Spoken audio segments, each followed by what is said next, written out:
Welcome to my channel. Chhatrashaya Republic School presents. नमस्ते। तो चलिए आज बात करते हैं एक ऐसी छुपी हुई ताकत की, एक ऐसे अदृश्य बल की जो हमारे लगभग हर काम को कंट्रोल करता है। जी हां, हम बात कर रहे हैं घर्षण की। और ये जानना बड़ा दिलचस्प है कि ये कैसे एक ही वक्त पर हमारा सबसे अच्छा दोस्त भी है और सबसे बड़ा दुश्मन भी। अच्छा, कभी ये सोचा है कि जब हम किसी बॉल को जमीन पर लुढ़काते हैं तो वो थोड़ी दूर जाकर अपने आप रुक क्यों जाती है? उसे चलते ही क्यों नहीं रहना चाहिए? इसका जवाब एक ऐसी ही शक्ति में छिपा है जिसे आज हम समझने वाले हैं।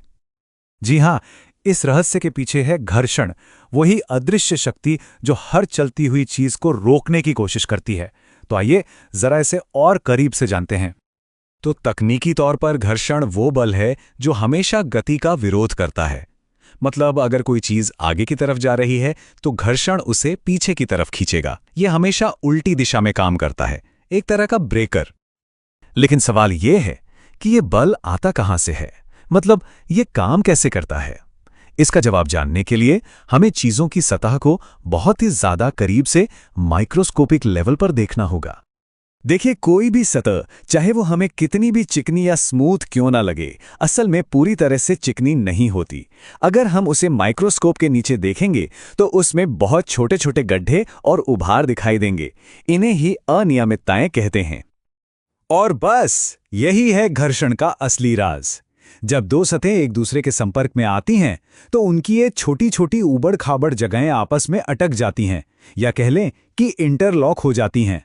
यही जो पकड़ बनती है, बस वही घर्षण है। तो फिर घर्षण को किन चीजों से फर्क पड़ता है? भाई, दो मेन बातें हैं। पहली तो ये कि सतह कितनी खुरदरी है। जितनी ज्यादा खुरदरी उतनी ज्यादा पकड़, यानी उतना ज्यादा घर्षण। और दूसरी चीज है दबाव, यानी सतहों को एक दूसरे पर कितनी जोर से दबाया जा रहा है। यही वजह है कि एक भारी बक्से को धकेलने में ज्यादा जोर लगता है। तो अब सवाल ये उठता है कि घर्षण हमारे लिए अच्छा है या बुरा? जवाब थोड़ा पेचीदा है। ये हीरो भी है और विलन भी। एक ही वक्त में ये हमारा दोस्त भी है और दुश्मन भी। आइए देखते हैं कैसे। ये सचमुच एक दोधारी तलवार है।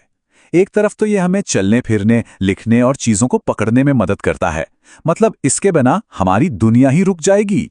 वहीं दूसरी तरफ ये मशीनों के पुर्जों को घिस देता है और बहुत सारी एनर्जी को गर्मी में बदलकर बर्बाद कर देता है। जरा सोचिए उन सभी कामों के बारे में जो हम सिर्फ घर्षण की वजह से कर पाते हैं। हम बिना फिसले चल पाते हैं, पेन से कागज पर लिख पाते हैं, हाथ में पानी का गिलास पकड़ पाते हैं। यहां तक कि गाड़ियां भी घर्षण की वजह से ही चल और रुक पाती हैं। इसके बिना ये सब नामुमकिन होता। लेकिन सिक्के का दूसरा पहलू भी है। यही वो घर्षण है जिसकी वजह से हमारे जूतों के सोल घिस जाते हैं, मशीनों के पुर्जे खराब हो जाते हैं और आखिरकार टूट जाते हैं। ये चीजों को धीरे धीरे खत्म करता रहता है। चलिए इसे खुद महसूस करते हैं। अपनी हथेलियों को जरा तेजी से आपस में रगड़िए। क्या कुछ गर्मी महसूस हुई? बस यही है वो एनर्जी जो घर्षण की वजह से हीट में बदलकर बर्बाद हो रही है। और यही चीज बड़े पैमाने पर मशीनों के अंदर भी होती है। अब क्योंकि ये दोस्त भी हैं और दुश्मन भी, तो जाहिर है कि इंसानों ने इसे अपनी ज़रूरत के हिसाब से कंट्रोल करने या कहें कि हैक करने के तरीके भी खोज निकाले हैं। तो चलिए देखते हैं कि हम इस बल को मैनेज कैसे करते हैं। जब हमें ज़्यादा पकड़ या ग्रिप की ज़रूरत होती है तो हम जानबूझकर घर्षण को बढ़ा देते हैं, जैसे टायरों और जूतों में डिज़ाइन या खांचे बनाना, गाड़ियों में ब्रेक पैड का इस्तेमाल करना, या फिर जिम्नास्ट्स का अपने हाथों पर चॉक पाउडर लगाना। ये सब घर्षण बढ़ाने के ही तरीके हैं। और ठीक इसका उल्टा भी हम करते हैं। जब हमें चीजों को आसानी से मूव कराना हो तो हम घर्षण को कम कर देते हैं। इसका सबसे अच्छा उदाहरण है मशीनों में तेल या ग्रीस डालना, या फिर कैरम बोर्ड पर पाउडर छिड़कना ताकि गोटियां आसानी से फिसल सकें। चलिए अब कुछ ऐसे कमाल के आइडियाज और आविष्कारों की बात करते हैं जिन्होंने घर्षण पर काबू पाकर हमारी दुनिया का नक्शा ही बदल दिया। देखिए, घर्षण भी कई तरह का होता है। किसी रुकी हुई चीज को पहली बार हिलाने में जो जोर लगता है, यानी स्टैटिक फ्रिक्शन, वो सबसे ज्यादा होता है। उससे थोड़ा कम होता है किसी चलती हुई चीज को खिसकाते रहने वाला फ्रिक्शन, और सबसे कम होता है रोलिंग फ्रिक्शन, यानी किसी चीज को लुढ़काने में लगने वाला बल। और इसी वजह से किसी भी चीज को जमीन पर खिसकाने के बजाय लुढ़काना हमेशा हमेशा ज्यादा आसान होता है। ये एक बहुत ही सिंपल सा सिद्धांत है जिसने एक ऐसे आविष्कार को जन्म दिया जिसने सब कुछ बदल दिया। और वो आविष्कार था पहिया, शायद इंसानियत की सबसे बड़ी खोज। इसने मुश्किल सर्पी घर्षण को बहुत ही आसान लोटने घर्षण में बदल दिया और बस भारी से भारी सामान को ले जाना बच्चों का खेल बन गया। हमारी पूरी सभ्यता ही बदल गई। पर रुकिए, घर्षण सिर्फ ठोस चीजों के बीच नहीं होता, यह हवा और पानी जैसी चीजों में भी होता है। जब कोई चीज हवा या पानी से होकर गुजरती है तो उसे भी एक तरह के घर्षण का सामना करना पड़ता है, जिसे हम ड्रैग कहते हैं। सोचिए, तेज रफ्तार कार हो, हवाई जहाज हो या पानी का जहाज, हर किसी को इस ड्रैग का सामना करना पड़ता है।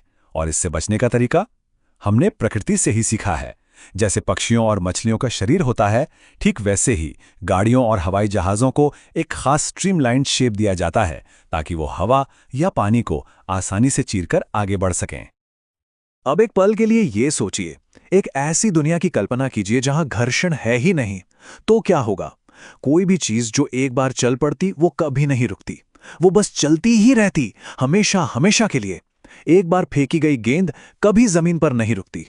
तो कुल मिलाकर घर्षण को एक जरूरी बुराई कहा जा सकता है। इसके बिना हम कुछ नहीं कर सकते, पर यह चीजों को नुकसान भी पहुंचाता है। तो आखिर में बस एक सवाल दिमाग में आता है, ऐसी दुनिया कैसी होगी जहां एक दिन के लिए भी घर्षण ना हो?